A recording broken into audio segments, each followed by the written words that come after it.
Good afternoon, everyone. Please note that the session is being recorded and will be posted. Please also make sure that your microphone and cameras are turned off. I'm Kyle Farnbury with the University Alliance for Refugees and At-Risk Migrants and Professor of Public Administration at Rutgers University, Newark. On behalf of the University Alliance and our partners, Student Voices for Refugees, the President's Alliance on Higher Education and Immigration, the United Nations High Commission for Refugees, and Rutgers Global, we welcome you to this virtual convening, Refugee Advocacy and Higher Education Access. This meeting serves as an invitation to undergraduate and graduate students to become engaged as advocates on global refugee matters, with a particular emphasis on enhancing strategies for refugee higher education access. Through the next hour and a half, you'll hear from students, advocates, and others who are engaged in efforts aimed at facilitating higher education access for refugees. We are excited to hold this session on the day after President Biden announced the U.S. intent of increasing the refugee admissions cap to 125,000 versus the lower administration cap of the previous administration. We hope that by the end of the session, participants are interested and excited about becoming involved as advocates, and we'll share more on strategies for becoming involved at the end of the session. And with this, I'd like to turn things over to Miriam Feldblum from the President's Alliance. Thank you, Kyle, and thank you so much for joining us today and for sharing your time and energy here. As Kyle said, my name is Miriam Feldblum, and to share a little bit of my own positionality, I'm a daughter of a refugee and an immigration scholar, and before co-founding serving as executive director of the President's Alliance, I've been a longtime college administrator and faculty member. The President's Alliance is a nonpartisan nonprofit organization launched in late 2017 that brings together U.S. college and university leaders committed to supporting undocumented, refugee, other immigrant, and international students and advocating for just immigration policy. Over 500 presidents and chancellors of public and private colleges and universities across 43 states, DC, and Puerto Rico are part of our alliance. If your president or chancellor is not part of our alliance yet, we would love for them to join. I'll put in the chat our website, so you can check to see if they're on our list. And while our members are presidents, we're committed to being informed and guided by impacted populations, by practitioners and advocates. And if I can do a shout out here, thank you to the members of the President's Alliance Student Strategy Table who are participating today. While our primary focus over the first 3 years of our existence as an organization has been on advocating for undocumented and international students at the federal, state, and campus level, refugee students are also a priority population for us.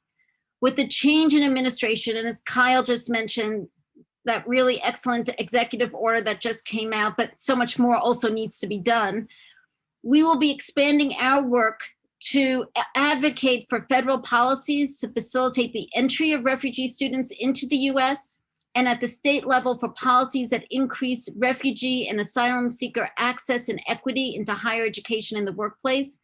And two, also collaborate with you all and the organizations that are represented here and the institutions to both increase awareness about refugee students and to develop and share effective practices to support refugee students in higher education. Our goal is to greatly increase the number of refugee students entering and thriving at US colleges and universities. If you're interested in getting involved with the President's Alliance or just knowing more, please feel free to contact me. I'll also put my contact information in the chat. I'm so thrilled that you're here and that we can have this time together. I'd love to hear from you. And with that, I'll turn it back over to Kyle. Great. Thank you very much, Miriam. I'd like to turn things over to Olivia Issa, who is a co-chair of Student Voices for Refugees and the executive director of the George Washington University's chapter of No Lost Generation. So Olivia, over to you. Yes, thank you, Kyle, and thank you everyone for joining today. My name is Olivia. I take she, her pronouns, and I'm a junior at the George Washington University. As Kyle mentioned, I lead George Washington University's chapter of No Lost Generation, a refugee advocacy student group, which is how I got connected with Student Voices for Refugees at University Alliance for Refugees refugees and at-risk migrants. Student Voices for Refugees is a network of student leaders from across US campuses advocating for refugee access to higher education. I'll speak more at the end of our event tonight about how some of you can get involved, but we have a general mission of researching and by June of 2021 compiling sort of a public education campaign surrounding how we as students can improve refugee access to higher education through student-led mentorship and scholarship initiatives. So I'm really excited to be here today and to introduce our first panel and our two panelists, Dr. Colleen Thawaz and Rosie Hughes. Today they'll be discussing their experiences in giving a general overview of issues related to refugee higher education access and the humanitarian community's response to refugee mobility and higher education access, discussing the extent to which civil societies, including universities and students, can help promote higher education opportunities and create more inclusive and welcoming campuses for forcibly displaced peers in the US and globally. And to start, Dr. Thawaz will give us a snapshot of the international community's response to large movements of refugees in recent years. Dr. Thawaz, some of our participants would like to know, how can civil society, including higher education institutions, university leadership, and students get involved in supporting refugees and at-risk migrants? Thank you so much, Olivia, and thank you to the organizers of this exciting event. I'm really, really pleased to be here and to share this panel with my colleague at UNHCR. So I think I'll answer your question, Olivia, and the question from some of the student participants on this call in 3 points that connect with each other and that I hope will be a good way to get us started in this conversation this evening. The first point is around the legislative frameworks that have been put into place over the last couple of years because of the dearth of protection or the failures of protection of the international community for refugees and for the wider community of forcibly displaced persons. The second, and we heard it a little bit from Dean Farmery and from Miriam Feldblum, is the renewed US leadership in refugee protection and what that might mean. And the third one, time permitting, I'll say a couple of reflections on the roles of university as I see them going forward. So let me jump in there and start with the legislative frameworks. Some of you may know that it was in 2015, 2016 that the international community, that around the world, we had the largest numbers of forcibly displaced, about approximately 60 million, some people estimate more, and that these numbers were larger than the largest number of forcibly displaced from the World War II period. So at that time that member states at the UN decided that there needed to be a relook at the asylum protection regimes and the protection regimes in place. And this led in 2016 to two important events, which I'll come back to. One of them was the New York Declaration, which I think was referred to for large movements of migrants and refugees. And the other one was the so-called Obama Summit, former President Obama, who at the United Nations brought member states together and asked other countries to pledge to higher commitments of refugee resettlement at that time. These are two important and historic events, one of them being because it was the first time really the international community acknowledged the larger problem of forcible displacement and the need to really double down on what we call safe and legal pathways. In other words, ways in which people can enter a country and making sure that there are more and safer legal pathways for people. And in fact, what came from the New York Declaration were the two agreements, the two international agreements, the UN Global Compacts for migrants and for refugees, respectively, both of which double down or really express a commitment to this concept of safe and legal pathways. And in fact, it's the GCR, the Global Compact for Refugees, that in calling on all states to commit to more effective, to kind of responsibility sharing when it comes to a protracted displacement, to forced displacement, it also calls on more channels for facilitating refugee movement, including in the case of for study and for work. And so it's this kind of understanding by the international community and by member states that there is a need to increase the opportunities for people to leave so that they don't resort to very dangerous and very treacherous methods of movement across borders. That makes the Biden administration's announcement actually the first signal that there would be this re-engagement of the US leadership in the refugee protection space came in June of last year, when then candidate Biden talked about 125,000 resettlement number for refugees. And just yesterday, as we heard, an executive order has been issued that speaks to this and to what it will require in terms of reestablishing an infrastructure for refugee resettlement in the United States. One interesting clause in that executive order, for those of you who will have a chance to look at it, speaks about community sponsorship.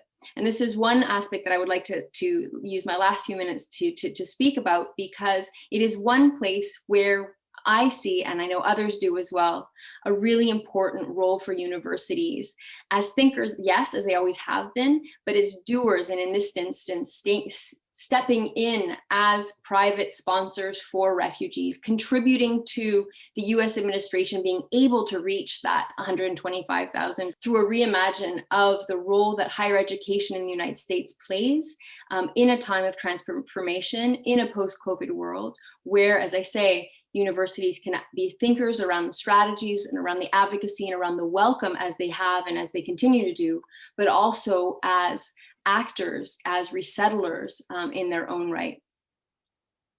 And so, the comment that I was going to make along those lines is that back in 2016 and 2017, at that famous Obama summit, I looked around at the United Nations and I asked, where are the advocates from higher education? Where are the institutions that are the place where refugees come to study and where they communicate and where a lot of the learning and the advocacy and the knowledge is coming from? Where are they? And it was around that time that Dean Farnbury and others really initiated the University Alliance as an effort to build that coalition, to understand the many innovations like Every Campus of Refuge and all of these innovations that are going on in the United States, how to scale them and to exchange information and to learn from each other. And we really saw as the most ambitious of possibilities that universities could actually be sponsors to get into that opportunity to expand the legal pathways that the US government at the time was considering, and now we see is reconsidering with the Biden administration. So I feel that we've come full circle and we have this really exciting moment ahead of us.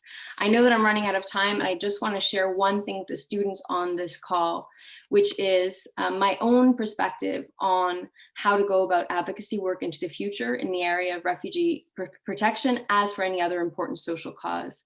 The bolder your vision, the more resistance you will get, the more on track you are.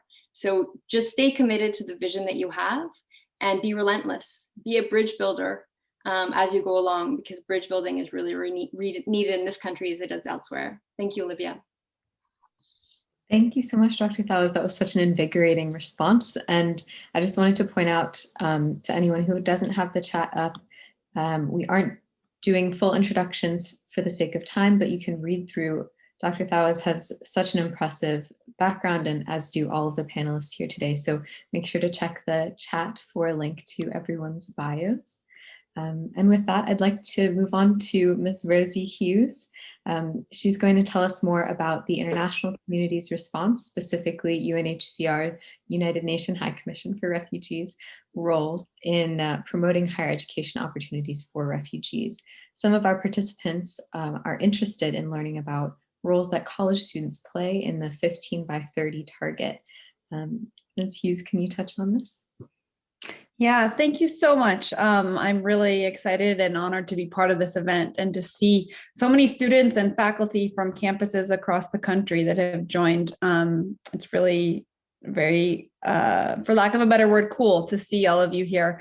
And thanks for the excellent framing and context, Dr. Thawes.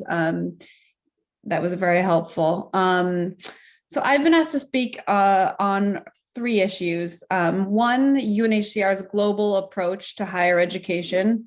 2, new ways that the agency is helping refugees find safety. And 3, the crucial role that students and universities play in those efforts, which Dr. Thawes touched on as well in her comments. That's a lot to cover in 5 minutes, but I'm going to do my best. And I first want to say that we, UNHCR, are here today to listen and learn. Many refugees, including at least several I know who are here today, have come to the US to pursue higher education on their own without help from UNHCR or other international organizations. And as we at UNHCR try to figure out how to build with partners new programs to enable more refugee students to be able to come to the US, we want to learn from you. So I'm especially looking forward to hearing the students speak during today's third session. So refugees seeking higher education face serious challenges. As many of you may know, across the world, only 3% of refugees of college age have access to it. And that's compared to about 37% for the non-refugee population. At UNHCR, we've set an ambitious goal. By 2030, we aim to have that 3% of refugees rise to 15%. I'll say that again. We want 15% of refugees to have access to higher education by 2030. And that's the 15 by 30 goal you may have heard referenced and seen. And here's another challenge. Only 1% of refugees have the chance to be resettled in a country like the United States. And when I say resettled, I'm talking about government-run resettlement programs like the one in this country that has been referenced and that's been in the news a lot lately. As Kyle mentioned and others have mentioned, President Biden, as you all know, signed this executive order to raise the refugee admissions quota to 125,000, which is substantial and very welcome. But even if the Biden administration does succeed in filling that quota and helping 125,000 refugees resettle to the US each year, and we really hope that they do, there are still far, far more than that who need a safe place to call home. So because traditional government-run resettlement programs can only assist a relatively small number of refugees, UNHCR is starting to get involved in expanding what are being called complementary pathways, and that's what Dr. Thuez was also referencing. These are legal avenues that can be used by refugees to reach places of safety, and they include, for example, work visas, family reunification visas, and relevant to this conference, education visas. They're called complementary pathways because they're meant to complement and add to, not replace government-led resettlement programs. And when it comes to complementary pathways in the US, UNHCR is focusing mainly on expanding education pathways and helping refugees who are overseas to come to study in the US. And this we think will achieve two goals. One, it will help more refugees get access to higher education. So helping to bring that 3% closer to 15%. And two, it'll help more people find safety. UNHCR believes there's great potential to build programs that help refugees overseas come to the US to study for several reasons. First, the US has more colleges and universities than any country in the world. Second, many US universities already have infrastructure in place to support international students. Third, as a candidate, President Biden indicated he was in favor of helping more refugees access US student visas. And last, but perhaps most importantly, far from not least, there's a remarkable degree of interest in supporting refugee education from people like you. And this conference is a testament to that. This work is still in its early stages and it's too soon to tell exactly what shape it will take, but things are moving. As Dr. Thuez also kind of, referenced, this is a time of hope and possibility when things can really happen. And whatever shape any program takes, it will absolutely rely on support from university students, administrators, and faculty. So I'll just close by sharing just a couple of thoughts on ways that we will rely on students like you to help create and sustain these programs. First, we'll need you to help advocate to your university administrations and the private sector to create scholarships for refugees. Second, we're going to need you to help educate other students, administrators, and faculty on refugee issues and on the value of refugee voices on campus. And third, we'll need you to help support refugees when they arrive on your campus. tutor them in math, help them understand how to navigate this country's crazy, complex healthcare system, invite them to a football game. I know my time is up, but if you're interested, we're talking with UARM about co-hosting a follow-up session for students interested in learning more about how they can help these efforts to expand refugee education pathways to the US.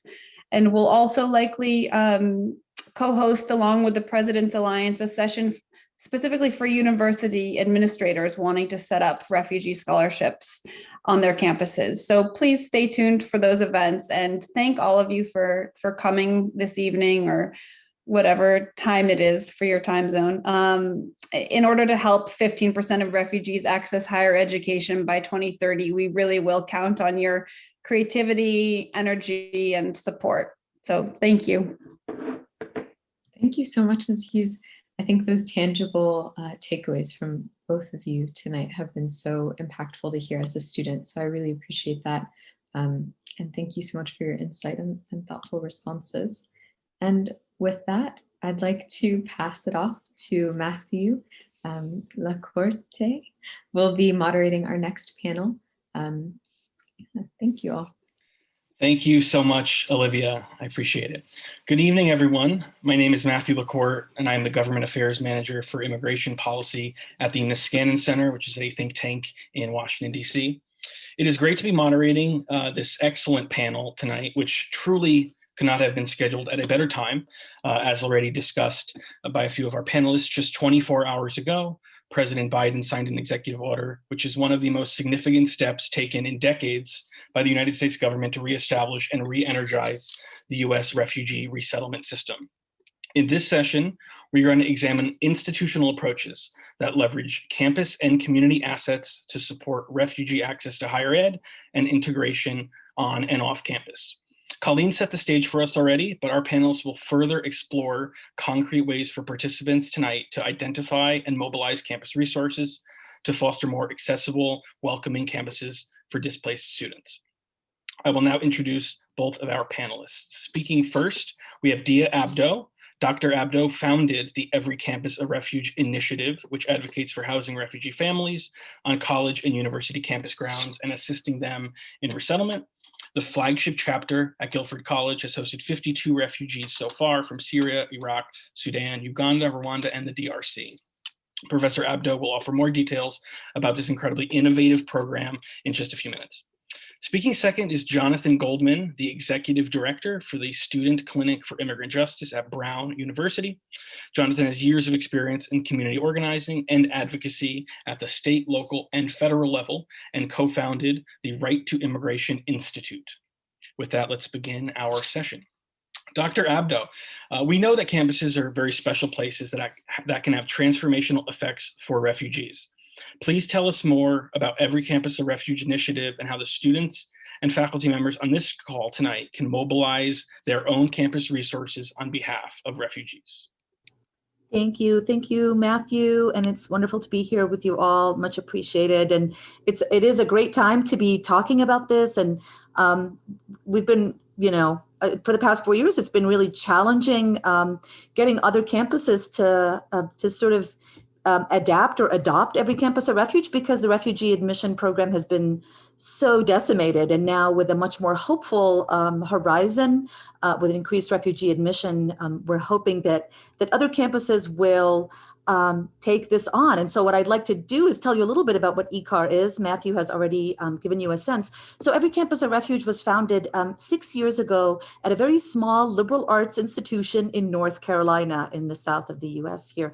And really, it's a very basic idea. It was inspired by Pope Francis, who in the fall of 2015 said, we need to find a way to expand radical hospitality so that it doesn't fall on one or two or, the neighboring countries to take in refugees, but that every parish, at the time he said every parish in Europe, and really I'd like to imagine every community in the world should be able to host a refugee family. And it occurred to me that, whatever applies to a parish, which is a small city, also applies to a campus or, a college or university campus, because we are indeed small cities. We have everything that you need to host what we usually call students, to be able to also host refugee families.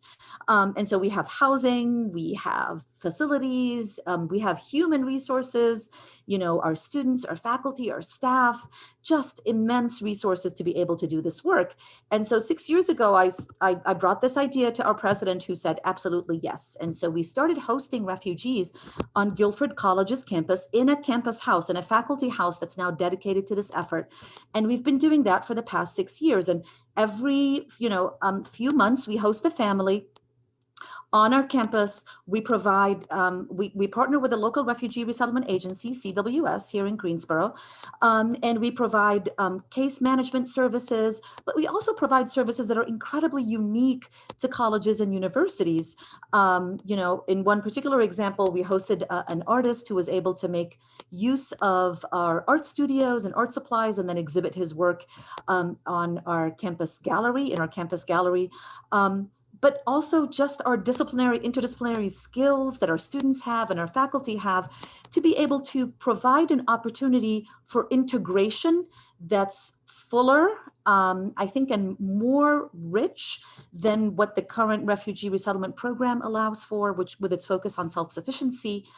And allowing an opportunity for refugees to thrive rather than simply survive. And so for the past 6 years, we've hosted around 60 refugees. 29 of them have been children. 6 other campuses have adopted the program. It's very doable. I'm happy to talk to anybody on this call who'd like to find a way to make their campus into a refuge or join the movement. ECAR has a curricular model which allows us to also mobilize faculty and staff in curricular and co-curricular ways.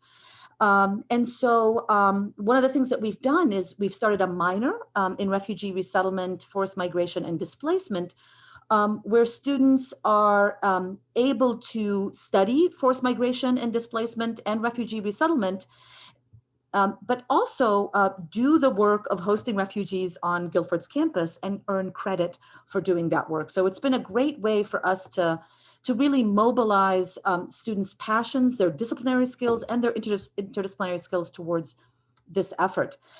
I'd like to say that I think this is really wonderful if you're thinking, okay, well, our campus might not be set up for hosting families, although I disagree and would love to talk to you about the ways in which you can do that. This is a really great model for hosting refugee students, because one thing we might forget about refugee students is that they're not just students, but they're also refugees.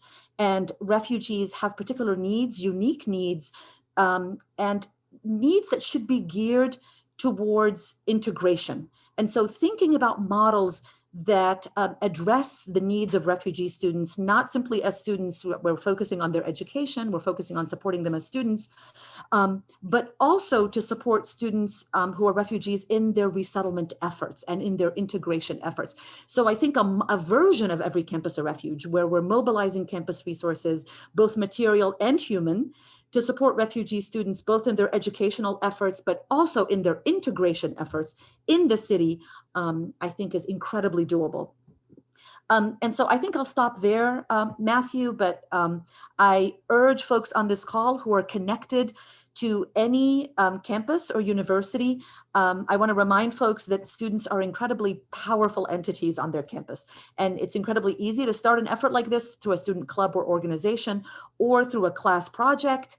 And so please connect with me. My email is in the bio. I'm happy to talk further.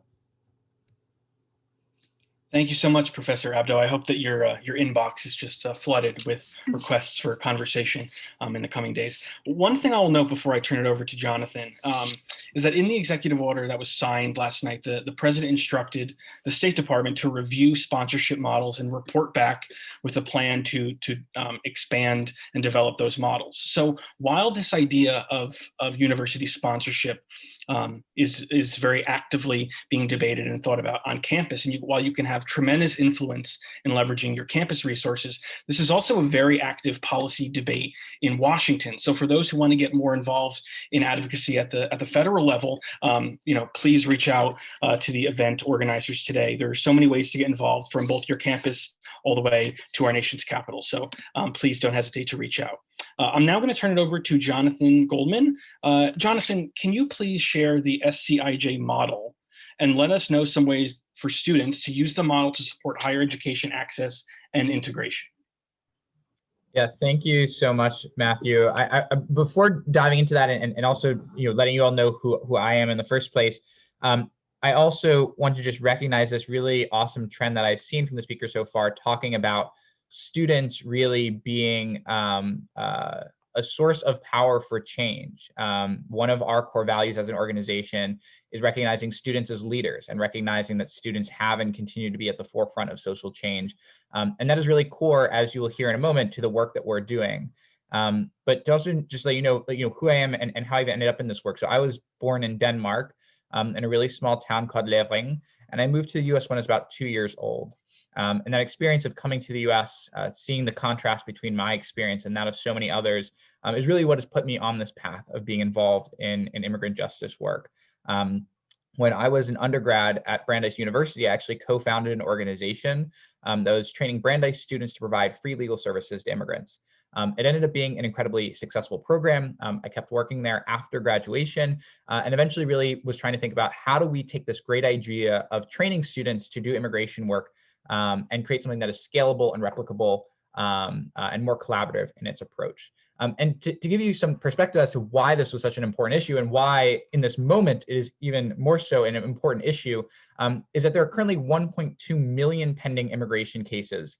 And out of those, when someone has representation, they're about 5 times more likely to win their case versus when they do not have representation, they only win about 1 out of every 10 times. So representation makes a huge difference. It allows someone to be able to tell their story and to be able to navigate this complex process. And so what our organization, the Student Clinic for Immigrant Justice, is doing is that we train students through a 13-week-long training program that does a deep dive into immigration law and community organizing. And then we pair students with immigration organizations and attorneys working on asylum cases. And students basically take on the bulk work of the casework that's going to go into helping someone actually apply for asylum. And already we're starting to see this impact. I was just on a call last week with one of our partner attorneys, and she was noting how she normally would not take on one more pro bono case, but she was going to be helping a man from Jamaica who is being persecuted based on a sexual orientation. And she was able to take on this one more case because of the support that she was receiving from students. It's also been really impactful work for the students themselves. Most of our students are immigrants, are first generation themselves. And so there's also that personal story that students are bringing into this work that is guiding them and is what really brings the value in not just helping others, but also being able to counterbalance the system that for many students has been harming them and their families for years and years. And so right now we have 27 students in our program. We're partnered with Worcester State University and Brown University. And our vision is really to continue thinking about how can we expand this program to other campuses and continue to do this work in areas in particular that have just a lot of people seeking asylum assistance, but not the legal infrastructure there to support everyone. And so instead bringing in students to help lower that barrier to accessing representation and understanding the system. I think Miriam maybe just dropped in the chat. I will also drop in the chat that there is a further webinar diving more deeply into this work, both the work that we're doing and also a really amazing program created by Professor Michelle Pistoni at Villanova University called the VISTA program. That is going to be on February 25th, and you can learn more about the work that we're doing, more about the work that she's doing, and how campuses can not only be sanctuaries for refugees, support refugees, but also how students can be mobilized to take action to help people who are seeking legal assistance right now. And we really see this as being an opportunity for students for both campuses and students to think about the resources they have, the time they have, the knowledge that is on campuses, and mobilizing that to help people through this incredibly complex process. So I will close there, but I'm really excited about the work that we've been able to do so far, and really excited to hear about other people who want to be engaged in this work and want to see either themselves get to be a part of this program, or to make their campuses a partner in helping people navigate this complex process. Thank you, Jonathan. These are two really great initiatives, and I recommend anyone who is interested definitely reach out. Thank you, Jonathan and Dr. Abdo, and I will turn it over now to Christina Smith from the University of Maryland, who is on the steering committee for Student Voices for Refugees, who is our moderator for the third session. Christina. All right, thank you so much, Matthew, and thank you to everyone who's here today. Like Matthew said, my name is Christina Smith, and I am a graduate student in International Education Policy at the University of Maryland. And as he stated, I am also on the steering committee for Student Voices for Refugees. So I am very excited to be here today to talk to you all about the student voice, which hopefully is why we're ultimately here, is to show how we can best support students in what they want to see in advocacy and next steps moving forward. So I'm very excited to introduce to you 4 students that we have with us today. All of our students are either from a refugee background themselves, or they are close allies to refugees. And they're here to talk to us today about, they're going to either be sharing their stories, their advocacy efforts, and also some concrete ways that members of the university community, students or otherwise, can get engaged in helping forcibly displaced populations access and then better integrate into college environments. So I am going to be introducing to you Miriam, who is a student at Trinity College. So to begin, Miriam, can I ask you to please share your story and experiences with us that led to your journey to Trinity College? And what kinds of barriers did you face along the way? Thank you, Christina, for introducing me. Hello, everyone. My name is Miriam Ching, and I am originally from Burma and moved to Chicago, Illinois in 2012 as a refugee. I joined the Gulf War program at the beginning of my freshman high school year. For those who don't know about Gulf War program, is a community that is dedicated to supporting and finding opportunities for girls who have been displaced globally by conflict and persecution. Through their safe space program, I was able to maintain my GPA and get tutors on homework that can help me maintain those grades. And by also joining their mentorship program, I was able to get a mentor. Her name is Charlotte. She helped me with college applications, scholarship, and essays, and helping me find extracurricular activities or an internship that can boost my chance in accessing to higher education. Yeah, that's great. Thank you. Now, there is an organization called Girl Forward that I believe you are involved with. Can you talk to us a little bit about that, please?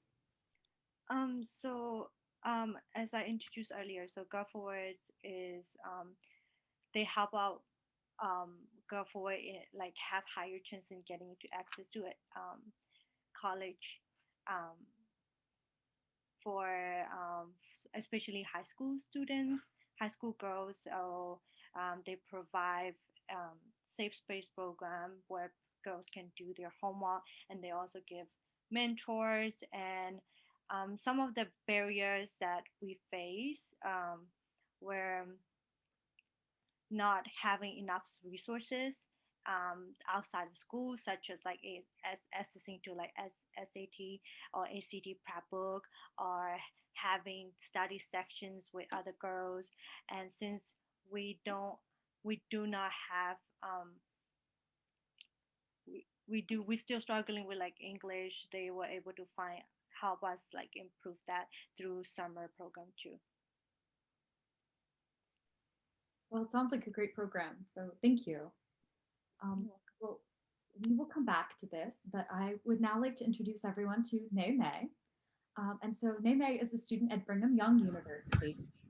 And we would love to hear some about your journey being admitted to the university and after being a student there. So if you could tell us a little bit about that and also some of the challenges that you faced, as well as some of the supports that you received in that. Thank you, Christina, for the kind introduction. So my name is Neme, and I came from Korean refugee camp from Thailand, and I've been in the United States about 10 years. Throughout my journey of acquiring higher education, it was one of the hardest, yet it was not one of the easiest one as well.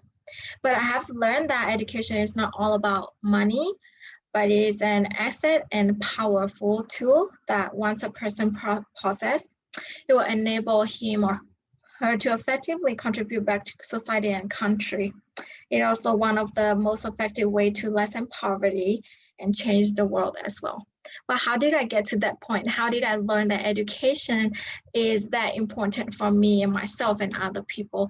Is by when I started, I went to high school here and graduated from there. But when I was in high school, I struggled a lot. I faced language barrier. I had a language barrier, and as well as had to go through like discrimination and segregation, stuff like that. But I did not realize I went through those until I was in college because I learned about them.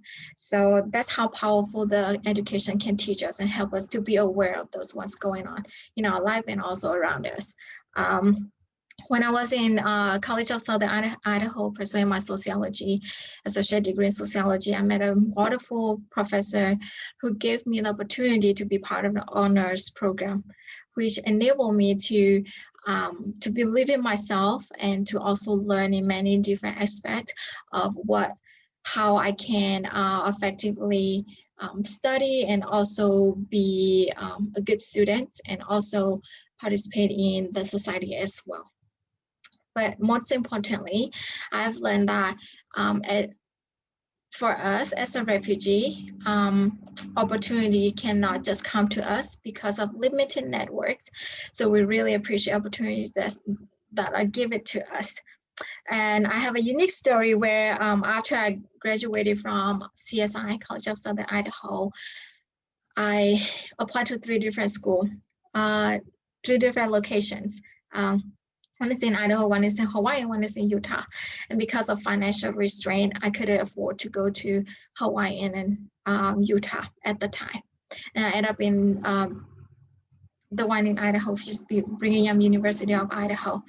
But later, I messed up my courage. One of the reasons was financial, and as well as lack of self-confidence. I didn't have much of confidence in myself. I thought I would not do well in prestigious schools.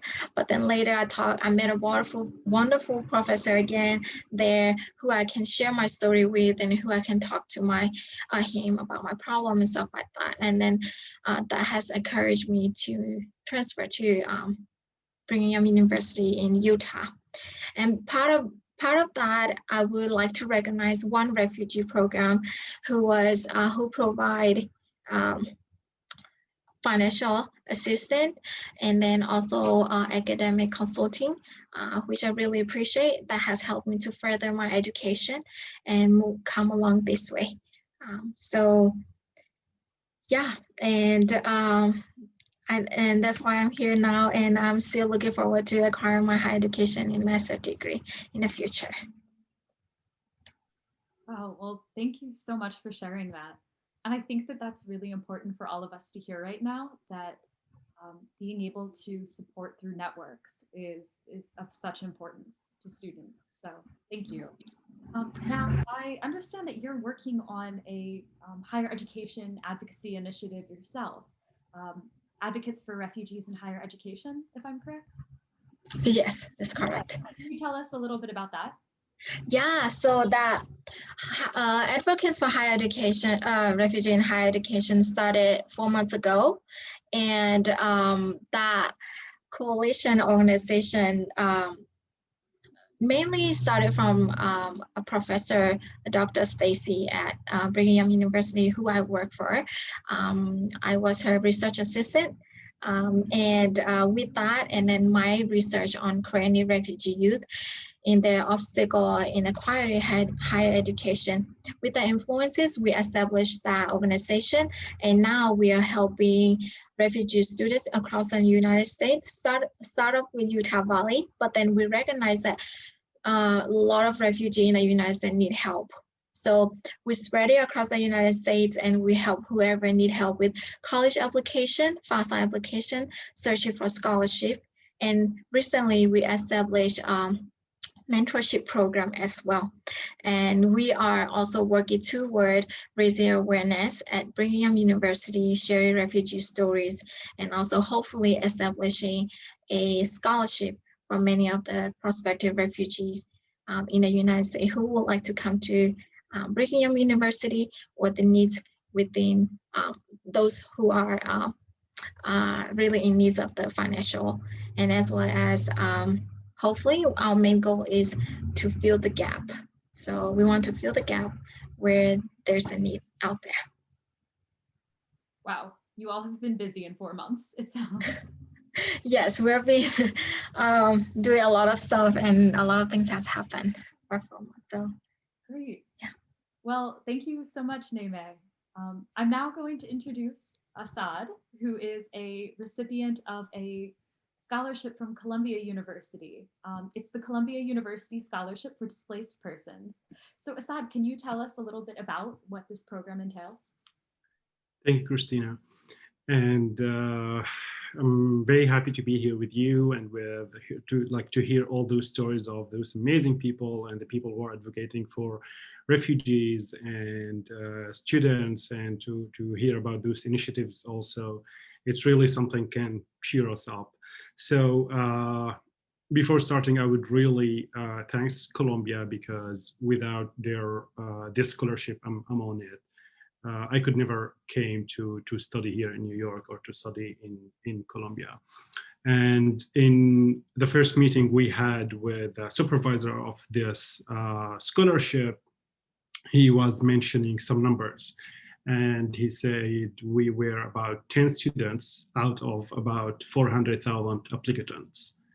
So you can imagine how many people are looking to study, and how many people are displaced in the age of university, and how many people are desperate to have opportunity to go back to the university.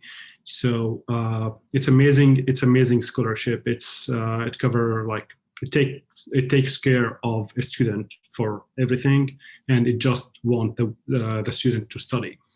And that actually what the displaced students want, because if you have someone living in a tent, or living even in a house out of his country after losing everything and be forcibly displaced from his country, and you will ask him, do you want to eat or to go to study? He will say, I want to eat. So if you cannot take care of everything and support that person, and or maybe sometimes especially the guys in that age, when they are displaced with their families, so they are the people who are taking care of their families, especially if you are talking about people who escaped from the war zones or the conflict areas around the world. So I really would like to recall on what Rosie said, that we need more initiatives, and we need more scholarship, and we need to advocate for that. Millions of dollars are being spent on wars, even on like elections campaign. Like $3 billion were spent on the two campaigns in the US. Meanwhile, how much like it costs to take care of one student. And also, I will take the opportunity, as we have people from the UNHCR, to thank them for everything they are doing for the refugees and displaced people around the world. Especially, we have 50% of the Syrian people. I'm from Syria, and 50% of the Syrian people are out of the country. We have more than like 3 million, I think, living in tents between displaced people inside the country and out of the country. And the UNHCR is doing fundamental work with those people.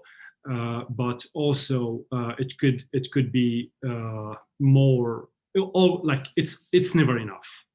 Whatever we do, it's never enough. And when we ask for more, it doesn't mean they are not doing their job. It just means we need always, the humanity needs more work and needs more efforts to scale the life those people are having. Like a lot of them are having. I worked a lot in the humanitarian sector before, and in search and rescue organizations and first responders, and like some of them are really very smart people, but they are not having the opportunity to move to just enter university. So I would say, like, I know I'm maybe run out of time, but I would say it's when you teach, or when you give the opportunity for a student to go back to the university for 4 years and you take care of them, then you don't have to take care of that person you don't have to worry about him for the rest of his life, because you just put him on the right track. You just gave him the opportunity to study, to get his degree, like a master or university or whatever. But then he will have a right path, like he will have a credit for to continue his life after he lost everything in his country. So I would thank everyone who advocated this scholarship. Just started a few years ago. And as I said, 3 years ago, I think it started, and now we have about 500,000 people are applying every year, and that number is increasing. So when they take 10 students every year, that's not enough. That's amazing. You are giving 10 families, 10 people this opportunity to come to Columbia, to the Ivy League, to like one of the best universities in the world. But another universities should follow the same path and should also start scholarships like this.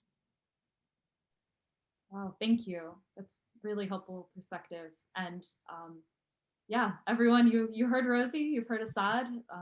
This is definitely an advocacy area where we need students to step up. So yeah, thank you. If I could get your input on one more question. Has there been anything that students on college campuses have done, particularly college students really listening, that has been helpful in your adjustment to a college campus? So first, some people are asking what's the name of the scholarship. I would say it's Scholarship for Displaced People. Scholarship for Displaced People. So, sorry, you are muted, Christina. I am muted, aren't I? Yes, and we can link to that. Oh, yes, I see Rosie just did. Thank you. Okay, so regarding your question, I would say we are not living in a normal life. We are having very new situation for everyone. We are in we don't know when we will go back to the university life, to the campus, where we can meet with other students and hang out with them and do all of that. But I would say yes, a lot of students are being very helpful in the university, and also the admission in Colombia. I'm in CIPA, I'm doing Master in International Affairs. So in CIPA especially, and in Colombia, there's a lot of, the admission started a lot of new offices and new communication and cables to facilitate the new arrival of the new students. But at the same time, I think it's not easy for some people to understand the barriers when, for a student who come from a world where there's no education system, there is no university system. I came from a country where the universities are like military bases, where they don't care if you study or not. They just give you books, and you have to read those books. And even if you don't attend the university, if you don't attend any lecture, you have your book, you study it, and then you do your exam. So it's not about understanding, it's about memorizing or saving or something like that.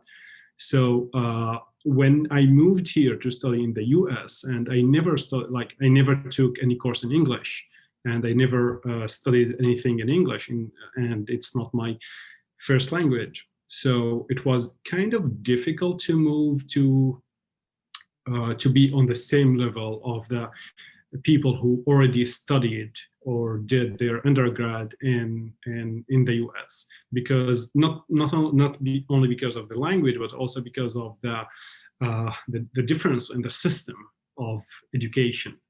So, but I had a lot of help from amazing students who always like tried to reach out and to support and to introduce me to the new to that system. Great. Well, thank you very much. Thank you.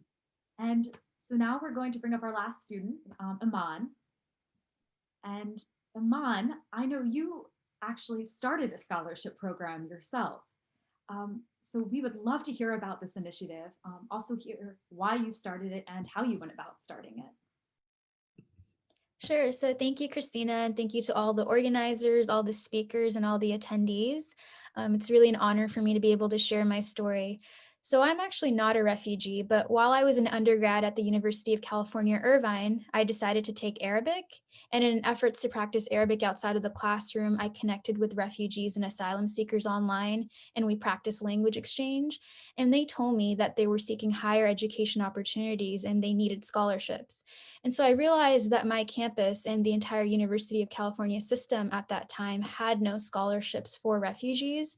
And so my first course of action was to start a Books Not Bombs campaign.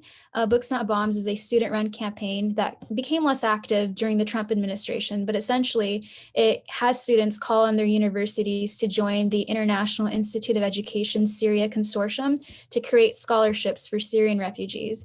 Books Not Bombs was particularly active in the height of the Syrian refugee crisis.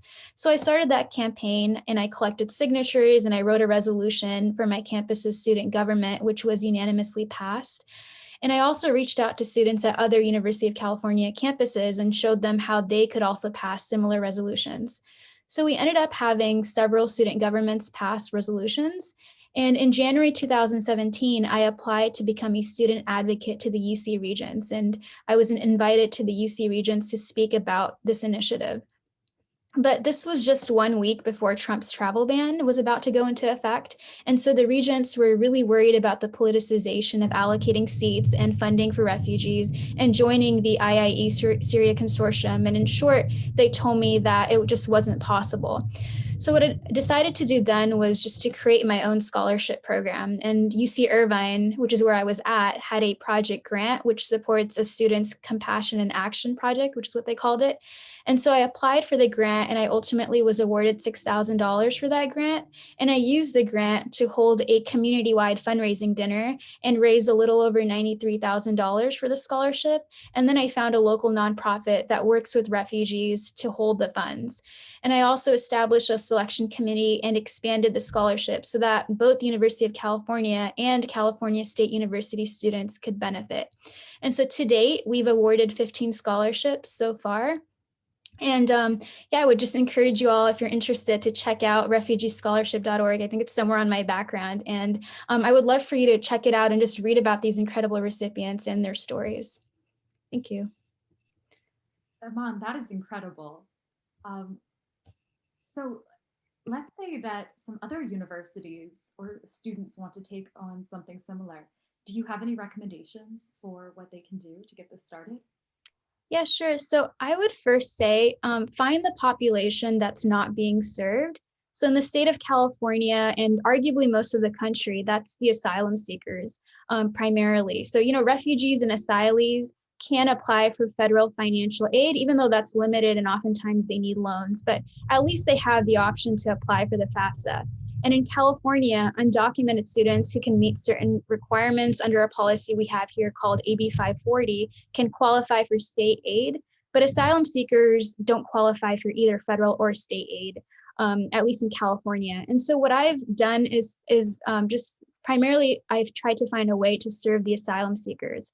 So I kept my program limited to the University of California and California State University systems because these are public universities. So the idea is that most asylum seekers will attend community college for 2 years, and then they'll transfer to a UC or CSU, and then thereby be eligible for in-state tuition, which is for UC around $15,000 per year.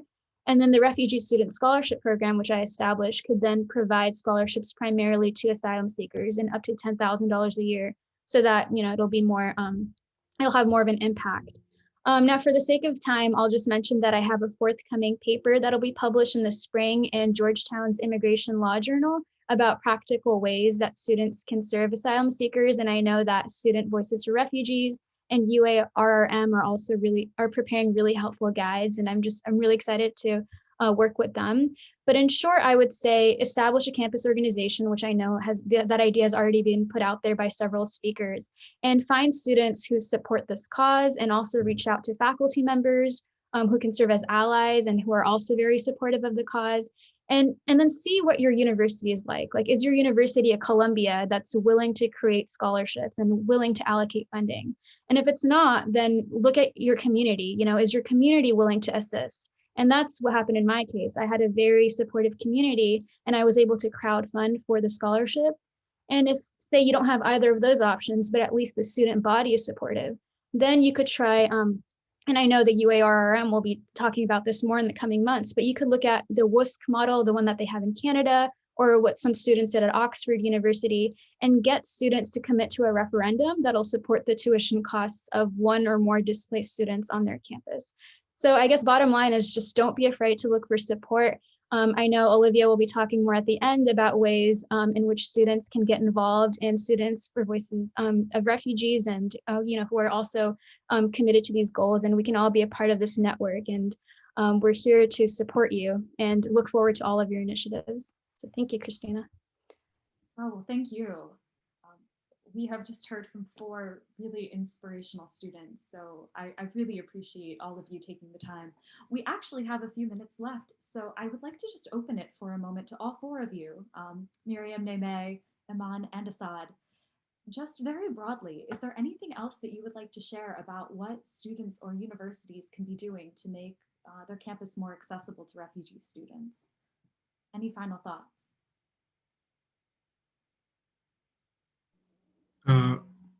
Yeah, I can just some ideas about that, to use what we are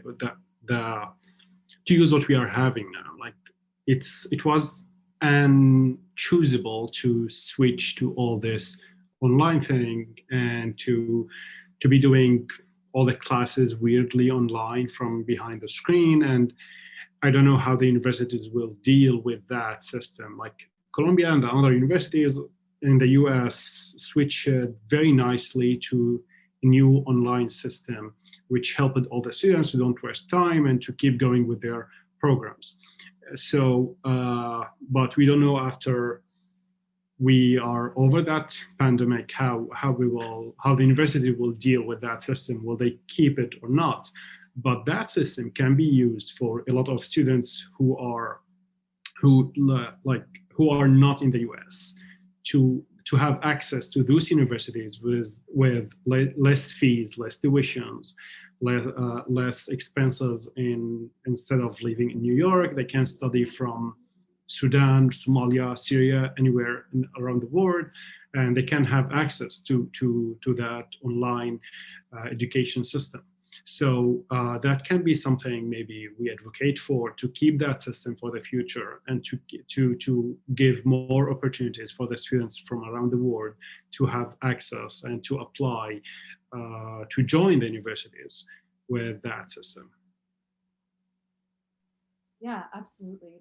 It's odd to think of an upside to this pandemic, but it is showing us the technological capabilities that we have. So yeah, I think that's fantastic. Yes, please, Neme. So I just want to say something that refugee students, they're really, one thing that could be very helpful to them is if every campus have a organization or just a club where they can turn to, and they recognize that, you know, if something is there that supporting refugee, then they are more likely to go there. So if we wanted to make it more welcoming campus for refugee, we want to have something there for them.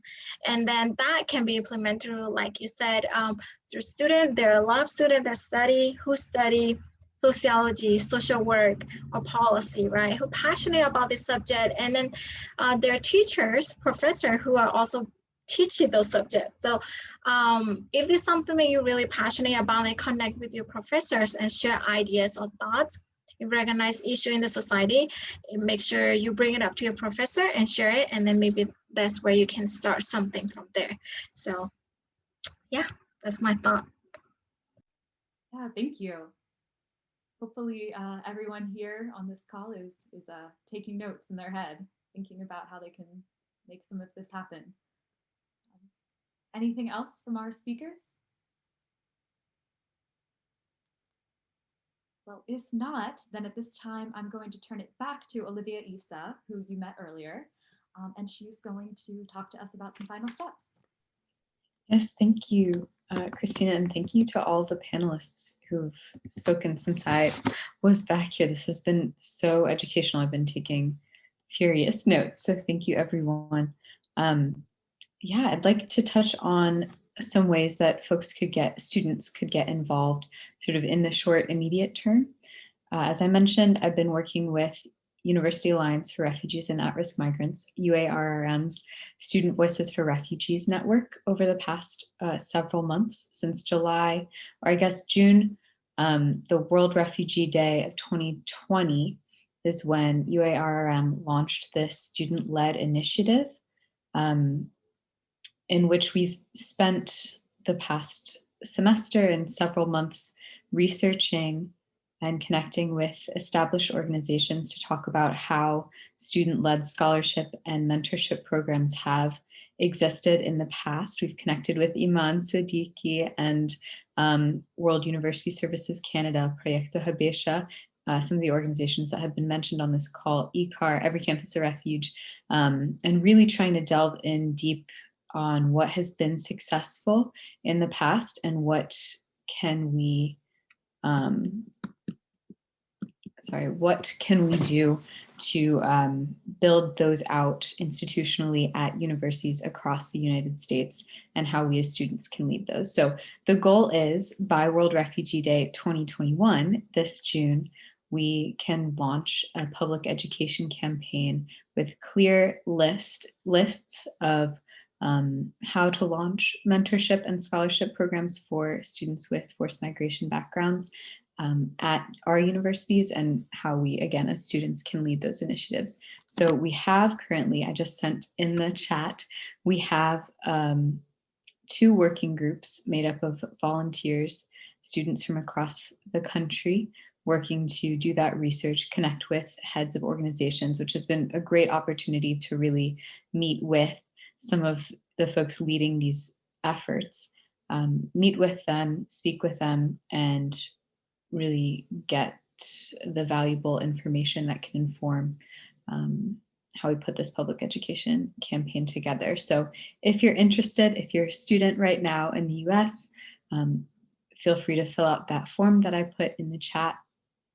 We will be continuing working with volunteers through June to put this together. We also have an advisory board of nonprofit and other organizations leading these efforts, and a student steering committee of students who have received programs like this or have been in leadership roles across US campuses. So this is something I've been really passionate about. I've gotten a lot out of this year, and I'm really looking forward to sharing. So we have everyone who registered.